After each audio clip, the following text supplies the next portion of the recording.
Ano, Kojik? Diyos ko po. Mga bossing, hindi natin ho nakita ito. No? Hindi ho natin nakita na nangyari ho ito, mga kababayan. Meron kasing kumakalat na video na ang yabang-yabang ni Baduy. No? Si Baduy ho, mga kababayan, kitang-kita ang yabang-yabang. Pati ho doon sa hearing, doon sa Kojik compound na ginawa po ni Bato de la Rosa. Mamaya po pag-uusapan natin yan. Yari sila dyan, mga kababayan. Si Baduy, parang harap-harapan po binabastos ang ating mga kapulisan. Akala mo sila na ang hari porkit nakakapit kay Kibuloy. Porke ho, ang amo nila si Kibuloy, ang yabang-yabang na ho ni Baduy, mga kababayan. Kung hindi niyo po kilala si Baduy, ito po yung sa SMNI, kasama po ni Eric, si Eric, dating NPA, tapos si Baduy, tapos si Harry Roque, ayan, si Harry Roque, na wala hong ginawa yata sa kanyang buhay, kundi puro fake news ho, mga kababayan.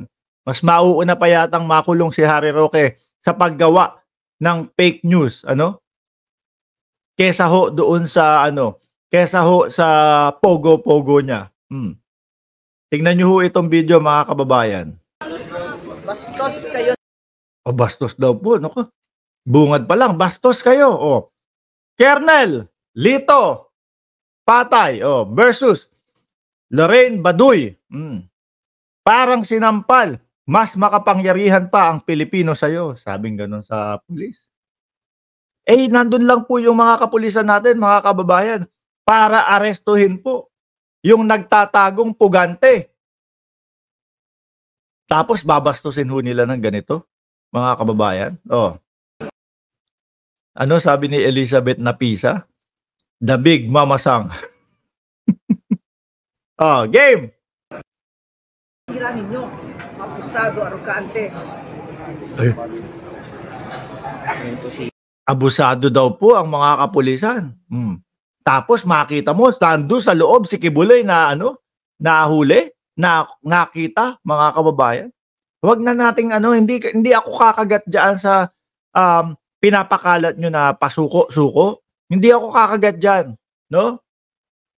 Dahil, mga kababayan, kung nasa labas si Kibuloy, papasok sa loob, tapos saka susuko, ano yung lokohan? Kung gusto po talaga nilang mag-grandstanding, yung sinasabi nilang, eto, talagang sumuko si Kibuloy. Kung gusto po talaga nila, mga kababayan, no, na mapahiya, kasi yun naman po ang pakay nila dyan, doon sa suko-suko na yan. Kung gusto po nila talagang mapahiya, itong si General Torre, mga bossing, nag-video yung mga yan. Alam nyo naman, may SMNI si Kibuloy. May mga vlogger si Kibuloy, mga kababayan. Doon sa mismong kinaroroonan niya, ako po, si Apollo Kibuloy, susuko na po ako. Dahil sabay pasok nung nung litanya mo na kasi po, madami nang nasasaktan, etc., etc. Wala po ako. Ito po ang patunay na wala ako diyan sa Kojik compound ko. Nandito po ako, sabay pakita ng view. At ako po ay susuko kasama ang ISAP. Yan. Ganyan, di ba? Ipinakita. Pero bakit wala? Bakit wala, mga kababayan? But what? SMNI sila? Lagi silang may video? Kung gusto talaga nilang ipahiya at ipakita sa madlang people, no? Tingnan mo, mali ang ginagawa ni General Torre. Naguhukay dyan, wala naman ako dyan. Ganun ang ginawa nila. Tapos sabay ipakita yung ISAP, eto po, susurrender na po ako. Ganun! Ba't wala kayong bidyong ganun? Kayo pa. Diba? Hari kayo ng hari kayo ng mga ganyang gawain. Ba't wala kayong maipakita? Diba? So, totoo lang po, mga kababayan, no? Sumuko si Kibuloy, yung bossing nitong mga ito, na ngayon po, nasa rehas, sumuko dahil kub-kub na po. Dahil wala nang malusutan. Sabi nga po natin di ba? Si Kibuloy, nasa isang building na ang nasa likod niya, pader, nasa kaliwa, pader, nasa kanan, pader, harap, pinto, nasa likod po ng pinto ang ating mga kapulisan. Oh. Di ho ba? Biruin mo, 14 days. Kung hindi ako nagkakamali. 14 days nagtatago. Tapos sasabihin nila, oh, bumalik lang sa loob para hindi mapahiya yung PNP. Papatawa kayo? Oh, di ba? Kaya dapat, nako, mga bossing, kung sino man po, sana may makapanood nito, no? Sama niyo po si Badoy. Sama niyo po si Eric, no? Sama niyo po si Harry Roque doon sa mga kakasuhan. Oh, pambabastos sa ating mga kapulisan.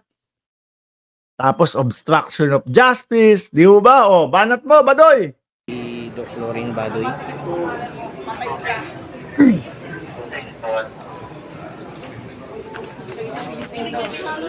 Bastos kayo sa Puro mga vlog ay may sinasabi, bastos daw kayo, o bastos, nakatayo lang doon. Oh.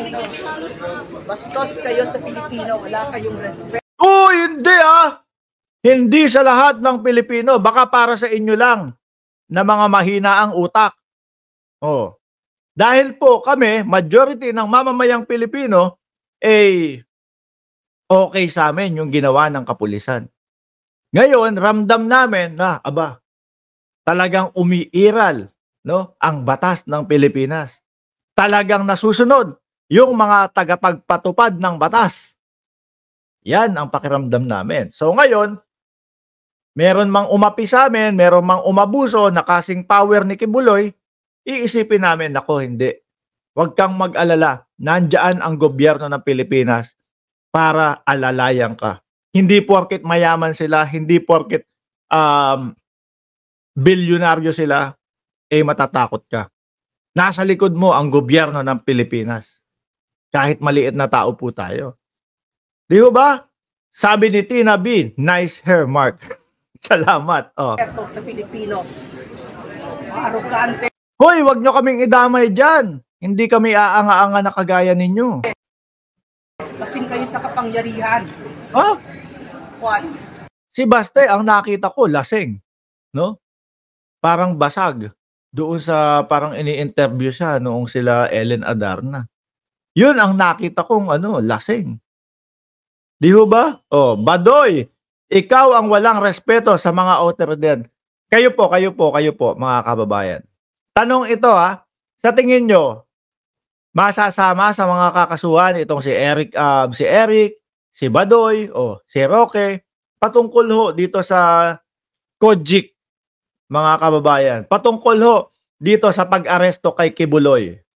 Sagutin nyo po dyan sa comment section. There was a video. Bakit tahimik ka ngayon? Oh, mayabang ho, mga kababayan, kasi ho may video. Kasi ho, ganyan naman po ang estilo nila dyan, pati ho yung mga vlogger nila. Matatapang ho pag may mga video. Kasi alam nila, sabi, naku, tingnan mo, binabanatan ng mga kapulisan yung sila. Ganyan ho, matatapang kasi may mga nakatutok na mga video po, mga kababayan. Dala ko lang ang hit ng Pilipino. Bakit ka hindi matapang ngayon? Porket nandiyan yung mga senador? Grabe. Yabang, mga kababayan? Makaganito kaya itong si Badoy? Badoy, makaganyan ka kaya kung walang camera? Tingin ko hindi.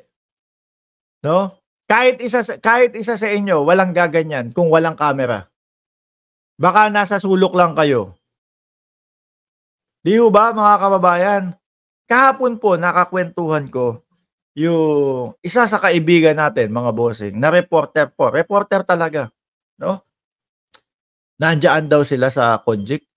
Talagang pati daw po yung mga reporter, talaga daw pong mga hindi ko napapangalanan, ha? Talaga daw pong yung mga SMNI na mga cameraman, yung mga kung ano-ano, binabanatan daw po sila. Pinagsisigawan daw po sila na, kumbaga, hindi kayo patas, ganun. Samantalang ho, mga kababayan, Sabi, naku, munti ko na masabi yung pangalan. Sabi, samantalang kapag wala silang video, wala silang scoop, pinapahiram namin sila.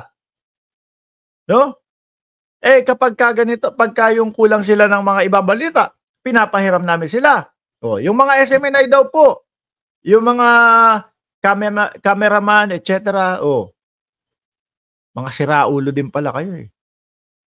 Sabi, kasi nandun sila sa Davao. Yung mga cameraman na yun, yung mga SMNI na yun, taga Maynila din. Kapag meron kunyari kaming ibabalita mo o pupuntahang balita, isang tao ang nagsasabi sa aming lahat na ganito, may news dito, pupunta kami. Kumbaga, mga kababayan, kasama na ho sa trabaho. Although magkakaiba silang station, pero iisa ang trabaho nila at iisa lang ang ginagawa ho nila. Nagtutulungan ho sila, mga bossing. Di ba? Nagtutulungan ho sila. Sabi nga, etong mga ito, pagdating ng Maynila, gagantihan ko itong mga ito. Hindi ko na lang po babanggitin yung pangalan, mga kababayan, ha? Banat. Ayusin mo sa utak mo, mas makapangyarihan pa ang Pilipino sa senador. Yung itsura ni Badoy, parang kala mo, galit na galit. Kala mo, totoong matapang, Iyakin naman din. Mahilig yung umepal. Di ba? Sabi ni Almond Lee, umeepal din sa live stream ni Boss Mike Cervera, si Jesse India. Sino ba yun? Hindi ho natin kilala yan eh. Baka dito, kampon po ni Kibuloy. Pahit ko patay ah. Yabang! Ang Badoy mo naman. Isa din po sa Kongreso. Bakit? Nagtataka ako. Badoy, yung mga vlogger nila, si Jason Sambungal, nandoon sa nandoon sa tawag dito? Doon sa hearing ho, mga kababayan. Ibang klase si Bato pag nagpa-hearing ho kasi mga kababayan. Lahat ng sa tingin niya na makakatulong para sa kay Kibuloy, ipapatawag niya. Kaya sabi ng ating ibang mga kongresista, mukhang ramdam namin yung pagkabayas dyan. Mukhang ramdam namin yung obstruction of justice dyan ba to?